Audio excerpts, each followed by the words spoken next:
नमस्कार, आप देख रहे हैं डॉक्टर साहिब। मैं हूं आपके साथ श्रुति और आज हम एक ऐसे विषय पे बात करने वाले हैं जो कि महिलाओं के लिए सबसे ज़्यादा ज़रूरी है, सेक्सुअल हाइजीन। और ये सारी जानकारी बताने के लिए मेरे साथ मौजूद हैं बिहार की जानी मानी स्त्री से जुड़े रोगों की विशेषज्ञ डॉक्टर उषा डिडवानिया। तो डॉक्टर साहब, सबसे पहले बहुत बहुत स्वागत है आपका हमारे चैनल में। नमस्कार। डॉक्टर साहब, महिलाओं के लिए सेक्सुअल हाइजीन कितना ज़रूरी है?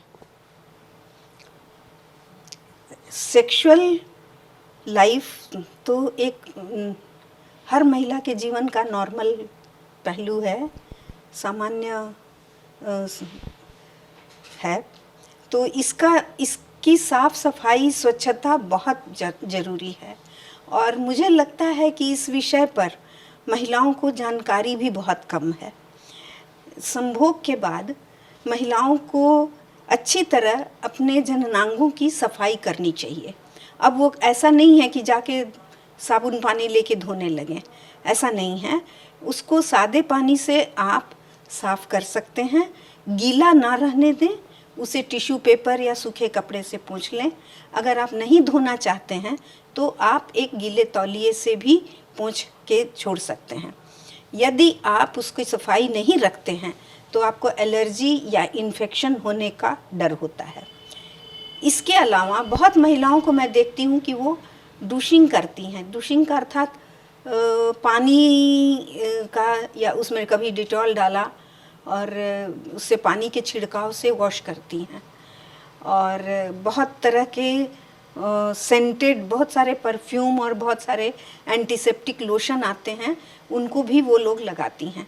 लेकिन ऐसा नहीं करना चाहिए। इससे क्या होता है कि जो जननांगों का अंदर का जो वातावरण होता है वहाँ का स्वास्थ्य सही नहीं रहता है। बहुत से लोग हैं कि इंटी वॉश या बहुत जो आते हैं केमिकल आते हैं वॉश करने, उसका प्रतिदिन यूज़ करती हैं, तो वो भी सही नहीं है। तो अगर उन्हें इंटी वॉश करना है तो वो महीना में 1 दिन या 2 बार कर सकती हैं। लेकिन सादा पानी, स्वच्छ पानी सबसे अच्छी चीज़ है वजाइना को क्लीन रखने के लिए। और ढीले वस्त्र पहने, उसमें वही है, साफ अंतवस्त्र ढीले भी हों, सूती हों और साफ हों। उनको धोते समय साबुन अच्छा से निकाला हुआ रहे। तो डॉक्टर साहब, जैसा कि आपने बताया कि सेक्सुअल हाइजीन मेंटेन करना कितना ज़रूरी है, तो अगर ये सेक्सुअल हाइजीन कोई महिला मेंटेन नहीं करती है तो उन्हें किस तरह की परेशानी हो सकती है? उन्हें कोई भी तरह का एलर्जी या इन्फेक्शन हो सकता है। तो अगर उन्हें होता है तो वो डॉक्टर के पास आती हैं। अब वो किस तरह का इन्फेक्शन उन्हें हो गया, एलर्जी है, क्या है, वो डॉक्टर देखती हैं, फिर उसके हिसाब से उनको ट्रीटमेंट देती हैं। तो डॉक्टर साहब, जैसा कि आपने बताया कि बैक्टीरियल इन्फेक्शन हो जाते हैं, महिलाओं को वजाइनल इन्फेक्शंस होते हैं, तो किस तरह की इन्फेक्शंस जो है सबसे ज़्यादा होने का डर रहता है अगर वो सेक्सुअल हाइजीन मेंटेन नहीं करती है? तो जैसा अभी बताया कि कैंडिडियासिस होता है, बैक्टीरियल हो सकते हैं, ट्राइकोमोनिलियल इन्फेक्शन होते हैं और कई बार मिक्स टाइप के इन्फेक्शन होते हैं। और हम लोग ये सारे इन्फेक्शन हैं जो कि ट्रीटमेंट से ठीक हो जाते हैं। कभी कभी पेशेंट को बहुत रिकरेंट होते हैं, तो उसका कारण वही, जैसे पहले मैं बता रही हूँ कि कई बार वो एक पहला इन्फेक्शन ठीक नहीं हुआ, दवा चली लेकिन किसी कारण से दवा ठीक से लगाई नहीं गई या खाई नहीं गई, या हस्बैंड को इन्फेक्शन है, बार बार उनके द्वारा वाइफ को ट्रांसफ़र हो रहा है इन्फेक्शन। तो अगर ऐसे में फिर वो बार बार होते हैं इन्फेक्शन, ऐसा भी होता है। और उसके लिए फिर लंबा कोर्स दवा का देना पड़ता है, लेकिन ठीक हो जाते हैं ये। लेकिन है बहुत कॉमन है।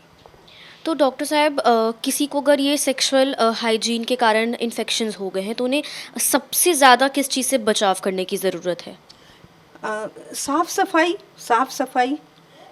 आप अपना आसपास का वातावरण, अपना बाथरूम, अपने कपड़े, अपने कहीं बाहर जा रहे हैं तो देखिए कहाँ पर गंदगी है, बचाइए। और अगर ज़रा सा भी कुछ इन्फेक्शन का सिम्टम दिख रहा है तो जितना जल्दी हो डॉक्टर से मिल के उसका इलाज करिए। तो डॉक्टर साहब अगर किसी को वजाइनल इन्फेक्शन हुआ है या अगर कोई सेक्सुअल हाइजीन मेंटेन नहीं करती है तो क्या उन्हें फर्दर फर्टिलिटी में कोई समस्या आती है, कंसीव करने में कोई परेशानी होती है?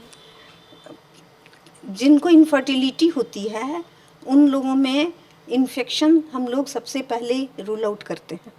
इन्फेक्शन अगर नीचे से चढ़ा, यूट्रस के होते हुए ट्यूब तक पहुंच गया, फैलोपियन ट्यूब तक पहुंच गया और उसने ट्यूब में कोई पैथोलॉजी, कोई प्रॉब्लम शुरू कर दिया, ट्यूब ब्लॉक हो गई या ट्यूब डैमेज हो गई, अंदर की उसकी लाइनिंग डैमेज हो गई, तो फिर